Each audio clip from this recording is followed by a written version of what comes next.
Have you ever given everything you had in a moment that truly mattered, delivered something not one person in the room could fault, and still walked away without the results you came for? Millions of people watching Britain's Got Talent Series 19 final felt exactly that on May 30, 2026. And the real explanation for what happened is not the one most of them reached for. The night 4 judges got overruled. If you have ever watched Britain's Got Talent from the auditions through to the final and found yourself feeling that the most talented person does not always win, you are not imagining things, and you are not simply on the losing side of a close call. You are noticing something real about how the show's format is actually designed, and Matty Juniosa's result is the clearest demonstration of it in recent memory. Britain's Got Talent Series 19 final aired live on May 30, 2026. 10 acts competed across 2.5 hours for a prize of £250,000 and a spot at the Royal Variety Performance. By the time the final performance had finished, all 4 judges had delivered their assessment of Matty Juniosa with a level of unanimity that rarely happens on that panel. Simon Cowell said he genuinely did not know how the performance could have been done any better, and that the entire panel had fallen in love with Matty from the moment they first met. Amanda Holden called it perfection.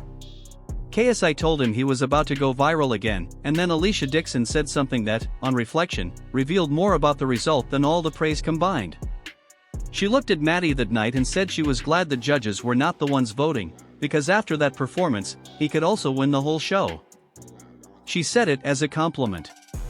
But she was simultaneously telling anyone paying close attention that she already had doubts about what the public vote would produce. The results confirmed every one of those doubts. The Hawkstone Farmers Choir, 34 farmers and agricultural workers from Chadlington in Oxfordshire, was named the Series 19 winner. A drone collective called Celestial placed second. A dog dancing duo named Anastasia and Salsa placed third. And Matty Juniosa, the only act in Series 19 history to receive 2 golden buzzers, finished fourth. The word robbed began trending across X within minutes. Posts from the Philippines, Southeast Asia, the United Kingdom and the United States flooded the platform simultaneously. The backlash was not a small or scattered dissent from a niche fanbase. It was a collective, instantaneous feeling shared across multiple countries at the same time, and it was loud enough to dominate the conversation for days. And sitting in the audience that night, visibly emotional as the choir's name was announced, was Jeremy Clarkson, the television presenter and farmer who had helped found the winning choir in 2024 to support the mental health of farming communities around his Oxfordshire estate. That detail alone was enough to spin the internet into a completely separate conversation about whether the result had been orchestrated. Claims circulated that Clarkson had promised followers drinks in exchange for votes. None of those claims were ever confirmed by any credible source, and treating them as fact would actually be a distraction from the real explanation. Because the real explanation is more structural, more uncomfortable, and has been sitting in plain sight since the very first episode of the series, the show that does not tell you what it is actually measuring. Here is what Britain's Got Talent presents itself as: a national search for the most talented performer in the country, protected and guided by professional judges whose golden buzzers exist to identify and advance the most exceptional acts they encounter. That promise is delivered on through the auditions and semifinals.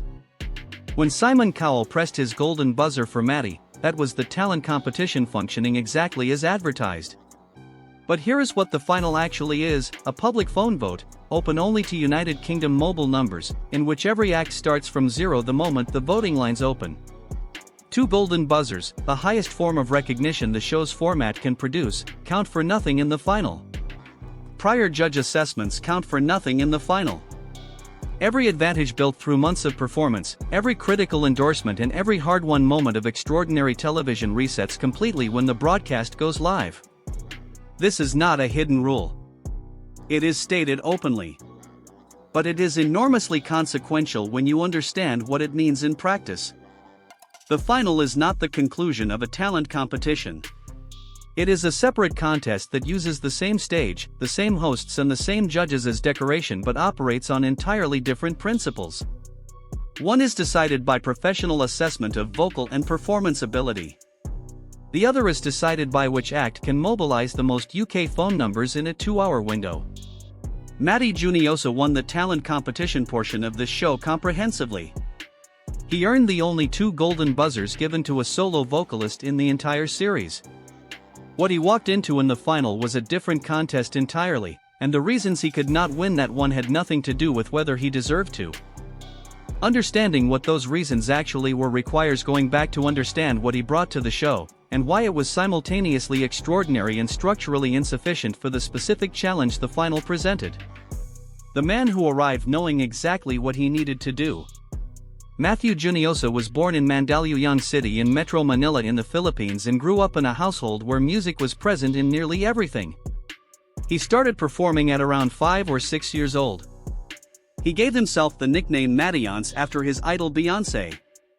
He worshipped Aretha Franklin, Christina Aguilera, Stevie Wonder, and Tina Turner. He was the kind of One Direction fan who made classmates sit down and watch the band's original audition footage on a loop, and if you were that person in your own friend group, you already understand the specific intensity of devotion that drives someone to share music that way. That detail about One Direction becomes significant in ways that only became clear later, because the man who pressed the golden buzzer for Matty on Britain's Got Talent was Simon Cowell, the exact same person who had mentored One Direction into global stardom. The boy who had spent years replaying those audition clips grew up to receive the same hand from the same person. But before that could happen, there was a sustained experience of not quite making it far enough. In 2019, he competed on the first season of Idol Philippines, reached the final stages, and was eliminated. He formed a vocal group called Idols, released music under a major Philippine entertainment label, competed on a nationally broadcast talent competition and finished 4th. He has spoken openly about comments regarding his weight and appearance during that period, and about being told he had talent but was not relatable enough for mainstream audiences. And if you have ever been told something similar about yourself in any setting, you know that those particular words do not leave quickly. By 2022, he had moved to Glasgow on a partial scholarship to study musical theatre at the Royal Conservatoire of Scotland. He was paying his way as a part-time waiter while building a stage career through productions across Glasgow and Edinburgh. He played Lola in Kinky Boots. He appeared in The Hunchback of Notre Dame at the 2024 Edinburgh Fringe. He was working, consistently and quietly, in a country that did not yet know his name. Britain's Got Talent producers reportedly reached out to him 3 separate times before he agreed to audition. And when he finally said yes, he walked in with a plan he had already prepared. The audition that left no part of itself to chance. The audition aired on the 28th of March, 2026, and before a single note had been played, Matty Juniosa had already done something that most contestants simply do not do. He had researched Simon Cowell specifically, identified that Purple Rain by Prince was one of Cowell's all-time favorite songs, and selected it not because it was his most comfortable performance choice but because he understood exactly who was sitting behind that table and what would reach him most directly. Before the music started, Cowell asked him whether he watched Star Wars. Matty replied, without any hesitation at all, that he was too gay for that. The entire theater erupted. Cowell, who has spent over 20 years on television perfecting the art of being the person in the room who does not get caught off guard, looked genuinely surprised. The room's energy changed completely in those few seconds before any music had started, and if you have ever walked into a high-stakes situation and somehow found a way to make the whole room exhale and laugh before the real pressure landed, you know exactly what that response did in those seconds. It is extraordinarily hard to pull off under that specific kind of pressure, and Matty delivered it like it required no effort at all. The performance itself matched every bit of the preparation behind it. Every note was intentional. The judges were on their feet before the song had finished.